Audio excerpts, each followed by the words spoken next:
Welcome to Beyond the Black Letter Law by Prison Chambers, a platform where we demystify legal concepts for you. Today's guest is Renand Pretorius, a partner at Eversheds in Mauritius. He has recently been promoted to partner, and he is here today to talk to us about his journey as a leader. Renand, very warm welcome to our podcast. Thank you so much, Jo. It's a pleasure to have you. Thank you for having me. Beautiful offices and great to see you again. Thank you. Now, Renand, I understand that you've been partner at Eversheds Mauritius for 10 months now. Would you call yourself a leader? Very good question. I think if you sell yourself as a young leader, you probably may be confusing ambition and ability sometimes.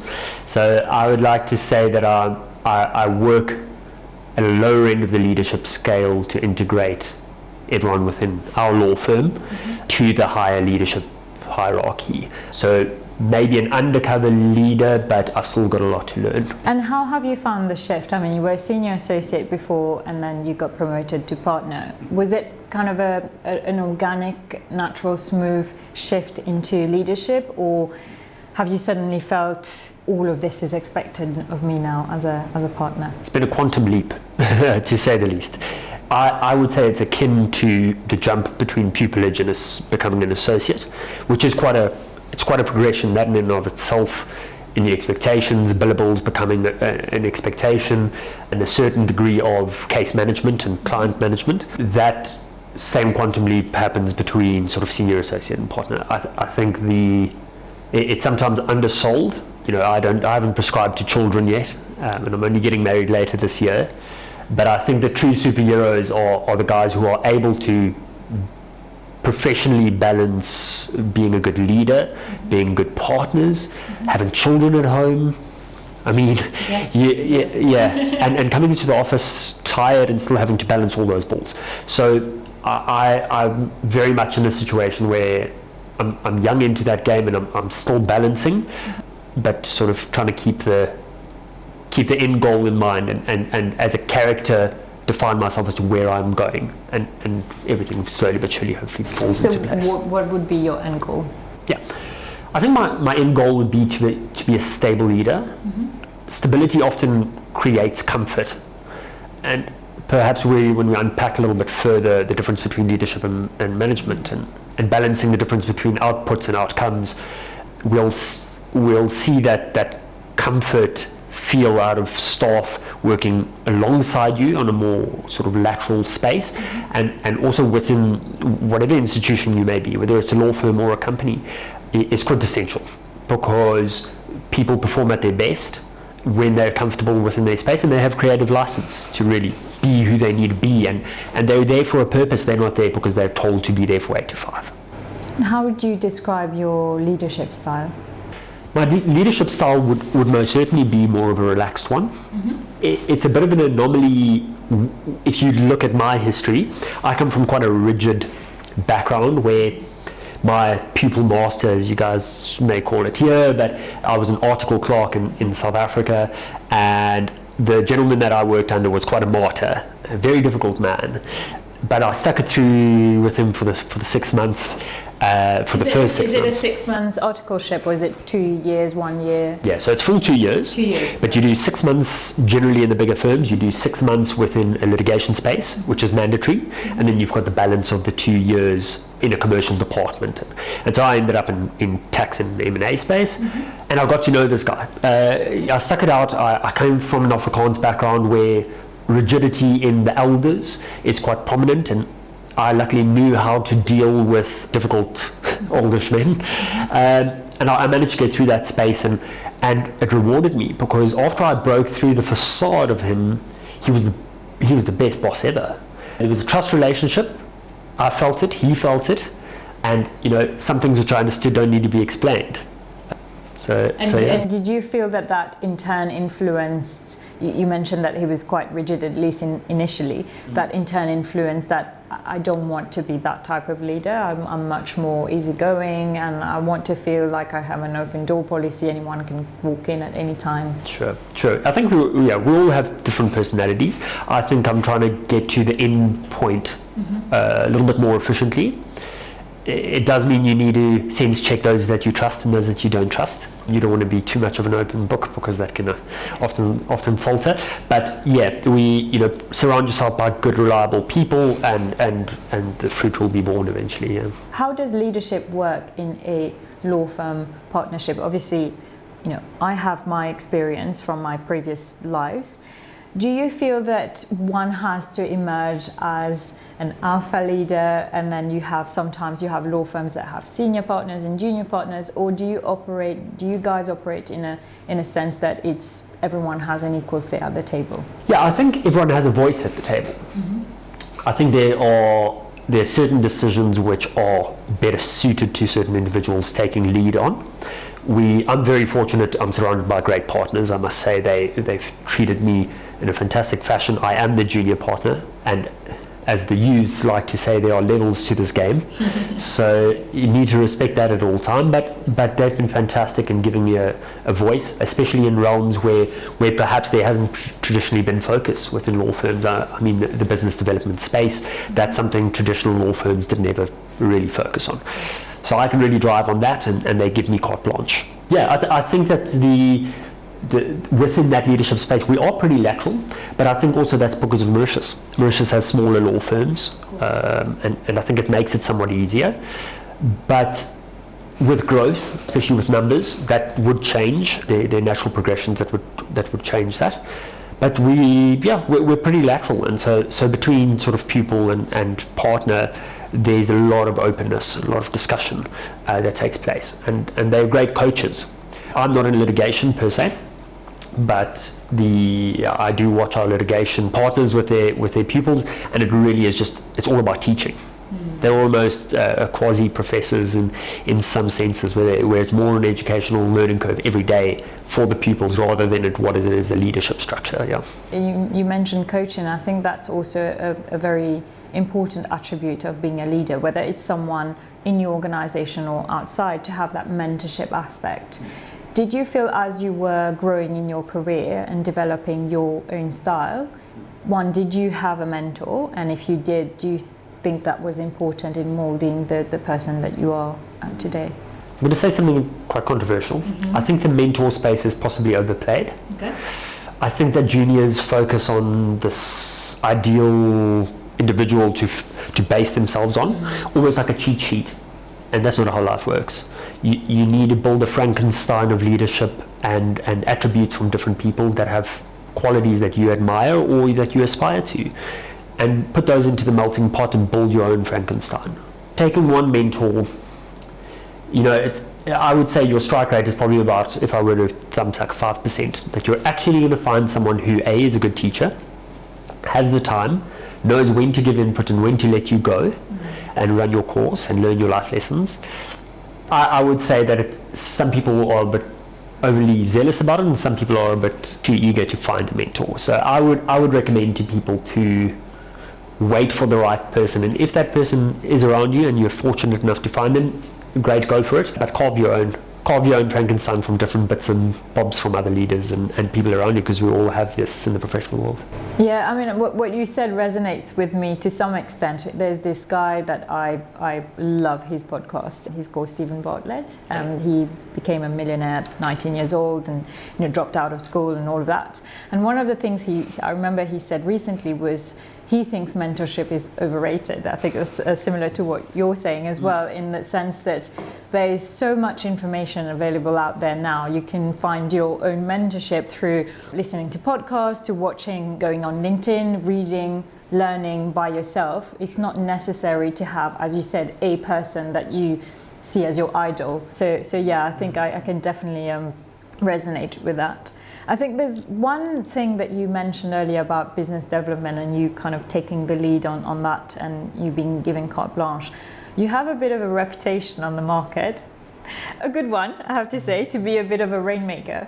So do you think a leader has to be a rainmaker? No, certainly not.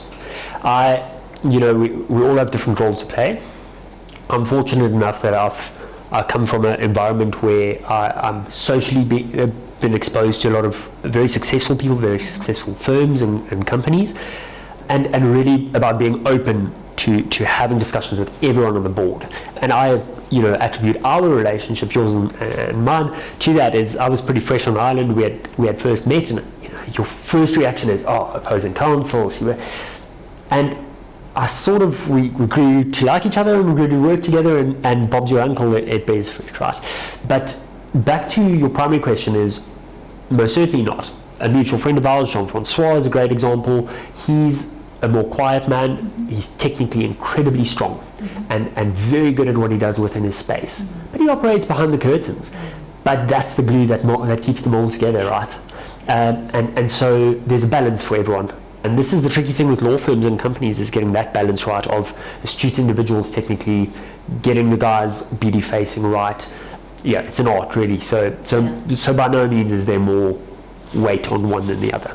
Yeah, and I think that it would definitely be a recipe for sort of disaster if you had all leaders, all kind of strong alpha, they want to be the loudest voice in the room. If all partners were like that, there would be too many clashes. You have to have this balance of different personalities. They each bring what they want to the table. Yeah, no, I agree with you. I think it's difficult these days as well, because we're in such a changing environment that you need partners to give counter opinions, sometimes challenge you. And I mean, you mentioned it earlier, just about dealing with younger staff, or dealing with people who are different minded, and mentors specifically, like we had mentioned. Mentors grew up, if they were 50 years or 60 years old now, grew up in a different age, different management styles, different staff mentalities, industrial psychology behind everything was different. These days you have to adapt. And so for me, relying on a mentor, and also being on yourself or being by yourself as a martyr with a certain leadership style that you cannot let go of, is not healthy. You're probably going to run into a brick wall at some stage. So you need individuals to sit down at the table when you're saying work 12-hour days. You need someone to say, if the guy's working an 8-hour day and he's getting done what he needs to get done, leave him, because he's happy in his space and he's giving good product. So yeah. And do you think that, and I will talk about them quite a lot in this leadership series, do you think Generation Z expects different type of leaders? What do they expect of us? I think they expect emotionally mature leaders. Often I feel like that has become more of a focal point. The Generation Z are, I would definitely say, they're more educated than what the old school guys were. They've got incredible access to resources. They most certainly filter out irrelevant information better than what I did when I was at university or during my pupillage phase. I'm firmly within Gen Z, but I'm a bit of an old soul. Yes, I wouldn't have you down as Gen Z. so yeah, but, I think that they've got strengths that they bring to the table, but they need the emotional leadership and management. And one thing that I would also say, and this is the trick, is managing Gen Z, highly intellectual Gen Z individuals, from expecting to go from 0 to 100. There's a progression, and there's a learning curve, and life is a journey. It's not a 100-meter sprint, and this is where there's a lot of difficulty in managing the person to show them the journey, to show them the value in learning the lessons along the way, because it builds a strong foundation to their practice in the long run, as opposed to getting all the rewards early on. And in actual fact, I promised to myself I wouldn't do this, but I'm going to do it nonetheless. In South Africa, we have an Afrikaans saying, vroeg ryp, vroeg vrot, which means when you ripen early, you rotten quickly.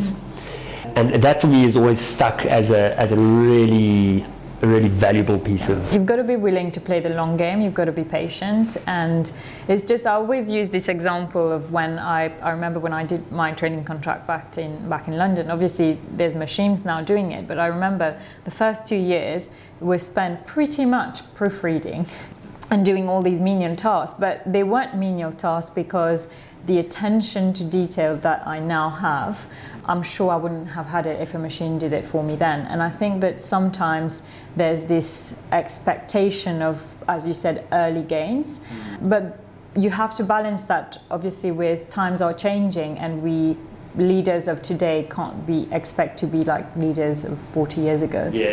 Just even like when you look at the pyramid structure of a law firm. Yes. Even that is in, I would say, jeopardy in a good way now, because people don't expect to kind of, grind for the first 8-9 years, and then you're on a machine, you're on a treadmill where you may or may not be promoted, etc. So I think they expect the structure to be more dynamic now.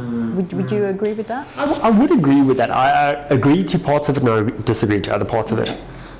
The part I agree with is that law firms are going to change, and all institutions are going to have to change. I think that COVID and its consequences have definitely changed that landscape quicker than what it would naturally have evolved. We were working towards a work from home 4-day work week. Naturally, you'll see it trickle through Europe, and eventually the world will get to that.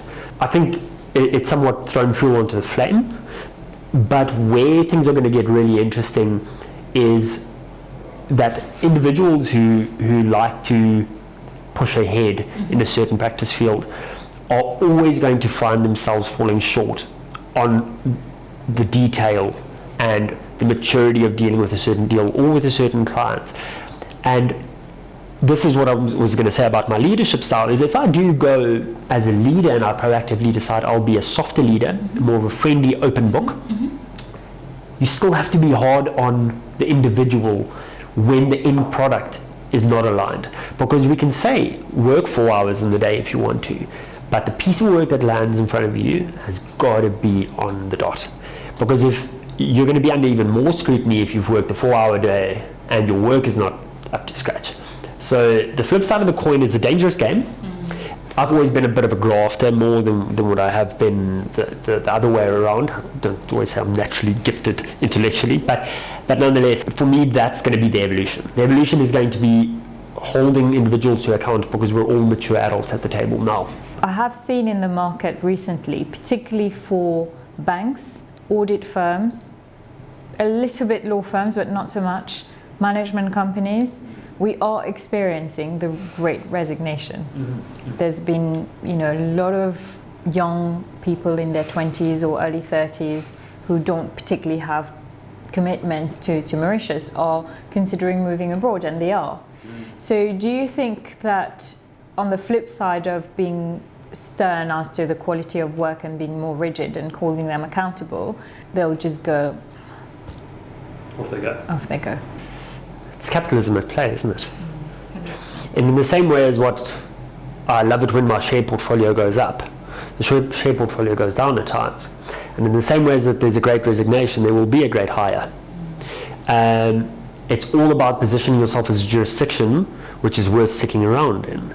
I'm not going to sit here and sing the song about Mauritius needs to be X, Y, Z and punt ourselves as a sophisticated economy to invest into. But if people are resigning, where are they going? And jobs are a necessity and they're a necessary evil. I think that Mauritius, probably from our social structure point of view, has got a lot to learn, because the gap in Mauritius for me between elders and the Gen Z is a lot wider than what it is in Europe. And perhaps that bridging of that gap needs to now happen. We might be forced into it, whether it's a comfortable experience or it's not a comfortable experience. Have you experienced it at the level of your firm or not particularly? We've been very fortunate, because a lot of our associates feel that they get the international law firm experience while still getting the perks of living in Mauritius and not having to move abroad. And like we discussed earlier, everything is about comfort, right? So if an associate who's financially fragile in living paycheck to paycheck or second paycheck to second paycheck, living at home, continuing in Mauritius, but building up that experience is an attractive option still. So we've been very fortunate because we haven't really had guys jumping ship, because they'll move to London. It's going to be really hard graft to get the same type of client experience and CV build. It will be difficult, I think guys are aware of that. I think. Yeah, and I think also it's also a question of the grass always seems greener elsewhere. And whilst it is an employee's market at the moment, as you said, it's cyclical, isn't it? You know, what goes around comes around, that kind of thing. But do you feel that, so you moved from SA, I want to say 5 years ago, or was it more? Yeah, 4.5, 5 years ago. Do you miss it?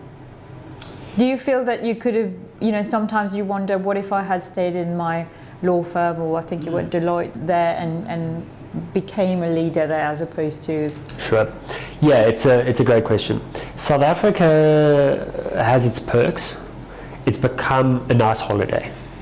Mauritius has really become home to us, and I personally feel that South Africa is very pessimistic, and if you work there, it's never a healthy environment, especially if you're doing international based work, because every 6 months a cycle again and again, it's capitalism at play. Every 6 months politically something happens which upends the whole system. You've got this international capital flight, capital reinvestment, capital flight, and it's a really uncertain space to live and work in. And so it's really cutthroat, because the guys that are good are constantly sitting on work, and you have to force yourself into that little closed circle. If you're not in that closed circle, it's a really tough environment. So I feel that Mauritius is definitely the green grass on the other side. There's a lot to adapt to in Mauritius. But yeah, South Africa is great to go on holiday in Cape Town, drink some wine. I love Cape Town. I do really miss the wine and the food there. Yeah. So what would you say, as a last question, what would you say if you were to set yourself looking 5 years from now on, still at Eversheds, what would you say are the sort of top 2 or 3 goals that you would like to have achieved by then as a leader? I'm really being Gen Z today, but let me do it nonetheless. I'm very much an in the moment guy. Right. I've never been goals orientated. It's just who I am. Fair enough. Yeah, because it feels to me that if you don't tick it in the way that you had initially anticipated, you're perhaps not fulfilling what you set out to do. So I would definitely say I want to stabilize, and I'd like to build a nice practice, as all of us lawyers would. But it's more than that. It's about building Eversheds as a brand as a whole into Africa, and we've got some great angles that we're coming in at, which some may be left wing and some may be more traditional, but we're really working to that African space. And I saw this fantastic map today of investment share between Russia, China, US, and the European-centric countries into Africa, and what that sort of looks like.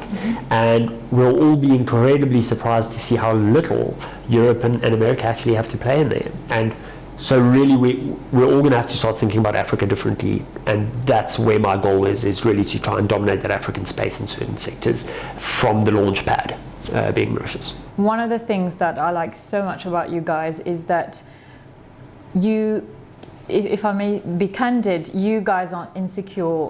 We have collaborated for, since we set up Prism Chambers for over 2 years now, and you have always been willing to partner. Sometimes there's a bit of reticence, as you rightly put it, from opposing counsel, thinking, are they going to steal my clients? Are they going to try to do the same work as me? But one of the reasons I think that we work well together is that we know that, you specialize in one type of work, I specialize in another type of work, and I think that the synergy has always worked very well. And I think that also is a quality of a good leader, to be able to have the humility and also to feel secure enough in what they're doing to not see another lawyer as a potential threat. And you guys have always been quite amazing in that sense. So I wish to just say thank you as well. No, well, thank you to you. I mean, you've been a wealth of information and wealth of knowledge, especially around your practice strengths. And yeah, we look forward to doing that in the future. Fantastic. Well, I wish you a very, very, very long and fruitful career at Eversheds. Keep you doing what you're doing. Keep making it rain. And we look forward to visiting you in your new offices soon. Fantastic. Thank you so much, Chad. Thank you.